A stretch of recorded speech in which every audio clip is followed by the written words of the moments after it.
Hringrás efna. Í umhverfinu er að finna ýmis efni. Til að skilja betur mikilvægi sumra þeirra er gott að geta fylgt þeim eftir og sé hvernig þau taka breytingum og hvert mikilvægi þeirra er fyrir okkur.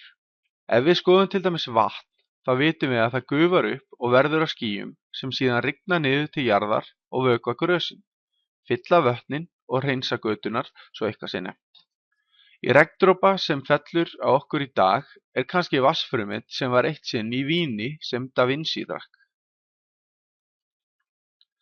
Ein hringrás sem er okkur mjög mikilvæg er hringrás súrefnis og koltvíoxíðs. Þannig er að tré, þörungar og aðrar grænar plöntur umbreyta koltvíoxíð og vatni í sykur í formi glúkósa og súrefni.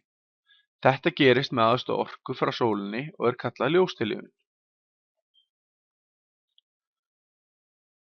Koltvísýringur og vatn og sólarorka verða glúkósi og súrefni, sem er á efnafræðimáli ritað CO2 plus H2O plus orka verður C6H12O6 plus O2. Ferlið fer fram í grænukornum í plöntufrumum. Glúkósan notar plantan til dæmis til að byggja sig upp og súrefninu sleppur hún að mestu út. Ef við sjáum fyrir okkur til dæmis gúrku sem hefur verið mynduð með þessum hætti, þá erum við þar með bæði næringu fyrir manneskju og einnig hefur plantan búið til súrefni fyrir manneskjuna að anda.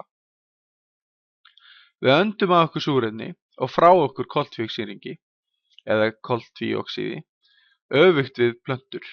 Þannig er okkar efnaferli öfugt við ferli plöntunar. Glúkósi eða önnur næring plús súrefni verður koltvíoxíð plús vatn. Þegar planta tekur til sín koltvíoxíð auk vatns, þá er hringnum lokið og hann getur byrjað aftur. Við sjáum að ljóstillífun og hægubruni eða frumöndun eins og það er oft kallað, er hluti af hringrás súrefnis og koltvíoxíðs.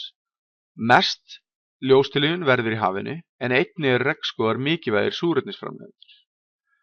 Hvað gerist ef við förum ekki varlega með þessar auðlindir?